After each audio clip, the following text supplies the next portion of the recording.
Welcome to Coronavirus Prevention 101, Precautionary Measures Part 2. I'm Dr. Michelle Dowdy, and I would like to discuss preventative measures that you can utilize both externally and internally during COVID-19. It's very important to understand the facts about COVID-19, which is declared by the World Health Organization as a pandemic. It sweeps across 202 countries, and what we do know is that it first emerged in Wuhan, Hubei province of China in December of 2019. No one is exempt. Actually, up to one-fifth of hospitalized cases are those aged 20 to 44, including 2 to 4% who require treatment in an intensive care unit. 31% of the cases were reported under those age 65 and older, and mortality rates are highest in persons that are over the age of 85. Much lower rates among those aged 65 to 84. Mortality rates are less than 1% among persons aged to 20 to 54, and fewer fatalities among persons under the age of 19.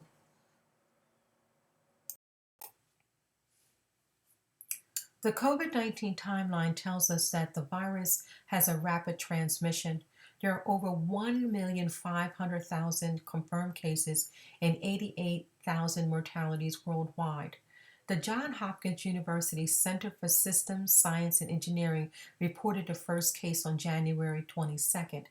If you look at the map in March, there were over 100,000 confirmed cases and 3,900 mortalities, and most of them were in Wuhan, China.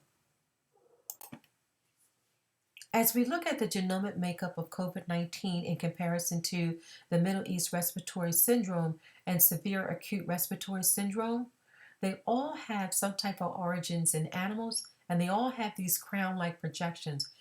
One of the things that stands out is the fact that there are no U.S. mortalities in SARS or MERS, unlike COVID-19.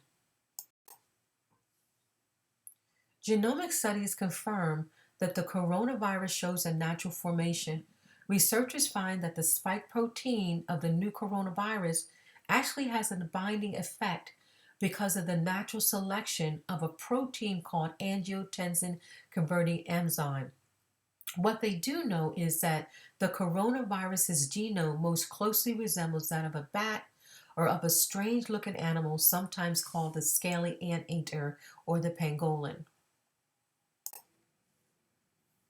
What we do know about COVID-19 is that it's caused by a virus called severe acute respiratory syndrome, and it has a higher rate of transmission than any other virus that we know of. COVID-19 has a similar genomic makeup as viruses that have origins in animals called beta coronaviruses. What are some of the general precautionary measures you can take during COVID-19? Let's talk about them. Social distancing is critical. It has been recommended by the World Health Organization, the Center for Disease Control and Prevention, and the National Institutes for Health. However, many individuals are still not aware that a person could be a carrier of the COVID-19 virus and could spread it to another human being. Many organizations are putting in place types of social distancing, such as remote work, virtual online classes, or something that schools and post-secondary institutions are doing, visiting loved ones through social media, and buying takeout food. These are some of the kinds of things that help to reduce the spread of the virus. What are the recommendations? Avoid being within approximately 6 feet of a person diagnosed with COVID-19 for prolonged periods of time, and also avoid having direct contact with infectious secretions of a COVID-19 person, coughing, sneezing, hugging. Make sure you adopt a common sense approach. You do not have to totally isolate yourself. However, learn how to monitor your distance, especially if someone is manifesting cold and flu-like symptoms. Let's take a look at the symptoms of someone that has COVID-19. In terms of symptoms, they appear within 2 to 14 days after the initial exposure. Fever of 100 degrees, dry cough that is felt in the chest, breathing difficulty and shortness of breath, which you want to Talk to your doctor immediately about persistent pain or pressure in the chest, bluish lips or face, which indicates that there is a lack of oxygen going into the body, and mental confusion or lethargy, being very tired and very sick. Monitor yourself for those kinds of things. As we look at the spectrum of COVID 19, the symptoms are mild to severe. But how does this occur? If you look at the picture, you'll see the mouth and the nasal are direct areas where COVID 19 could be entered into the system through the trachea, the lungs, the bronchial tree, and you can see how that would affect the lungs and also the persistent chest pain that people do have. Let's take a look at some of the external precautionary measures that you can take during the COVID 19 outbreak. As we look at the transmission through air and contaminated surfaces of the coronavirus, it can remain in the air for 3 hours through coughing and breathing. In copper, it can be detected up to 4 hours. Cardboard, it can be detected up to 24 hours. Plastic, 3 days, and stainless steel, 2 days. That's why you want to make sure you wear a mask, and that if you have cardboard, spray a little bit of Lysol spray to decontaminate it. So these are some of the kinds of things that can help you. Please be aware of community spread and practice social distancing. Avoid touching the eyes, the nose, and the mouth. Throw tissues in the trash. Use a hand sanitizer with over 70% ethanol if there is no soap and water. Wash hands frequently with plain soap and water for 20 seconds. Wear a mask if you have a weakened immune system and when you're out in the public, and seek immediate attention if you experience shortness of breath. So, what precautionary measures should you take if you're exposed to COVID 19? Self quarantine. If you have been exposed to someone with the virus, you should self quarantine for a period of 14 days. And that means you should not go to work or school, and you should avoid all public places for 14 days. Your employer should be able to work with you. How can exposure occur? Living in the same household, caring for a person that's diagnosed with COVID, being within 6 feet of a person diagnosed, and also community spread and direct contact with secretions from a person diagnosed.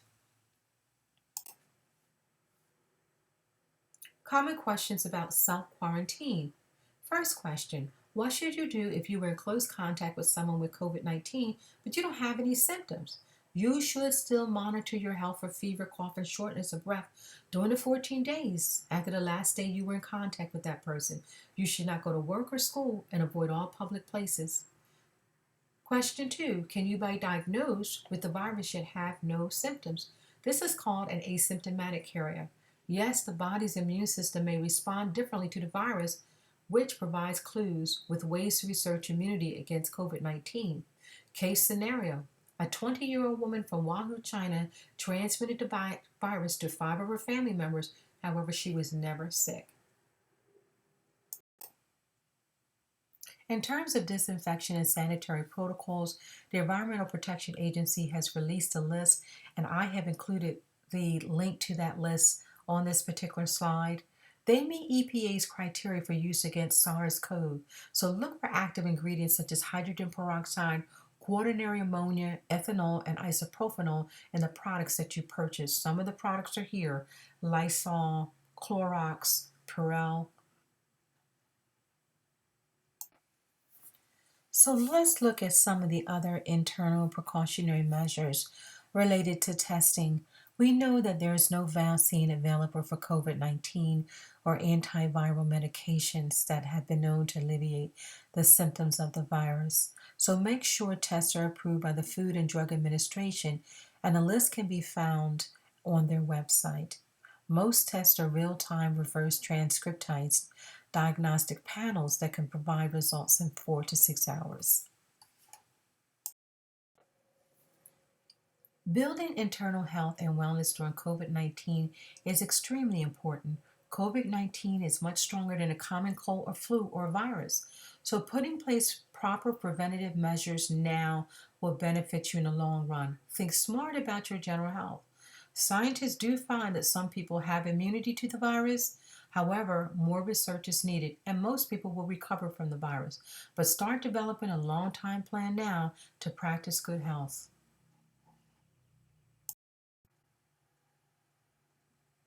In terms of building immunity, here's a few helpful tips. One of the things you can do is just make sure you practice good oral health, dry coughing, those kinds of things. Warm mild salt is really good for that. Prepare hot liquids such as soups and teas. Maybe get a book and learn how to make different types of soups during this time. Practice a regular exercise routine. Get up, move around, stretch, walk, cycle. Drink plenty of water. Add a splash of lemon or lime, which is vitamin C, and mint to the taste. You've probably heard about the benefits of zinc. Apparently, it's true. This is an article by the Mayo Clinic related to how it shortens the common cold. And so, you want to get much zinc as possible into your diet. And if you're a vegan or pescatarian or lacto-octo vegetarian, whatever you may be, you can get it through whole grains, vegetables, chocolates, dairies, nuts, and also meats or shellfish.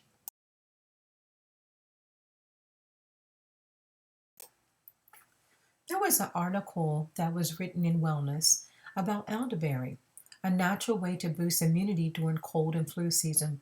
Apparently, the research is true.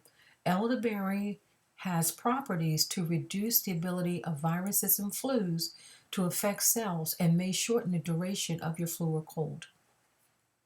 So, you want to look at elderberry supplements, syrups, extracts, teas, and those kinds of things.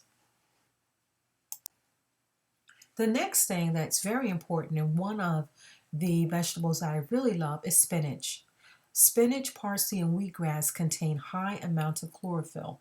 And chlorophyll has anti inflammatory properties, it builds the immune system, lowers risk for cancer and other diseases, promotes energy, and detoxifies the liver. So that's one of the other things that you want to do during this time.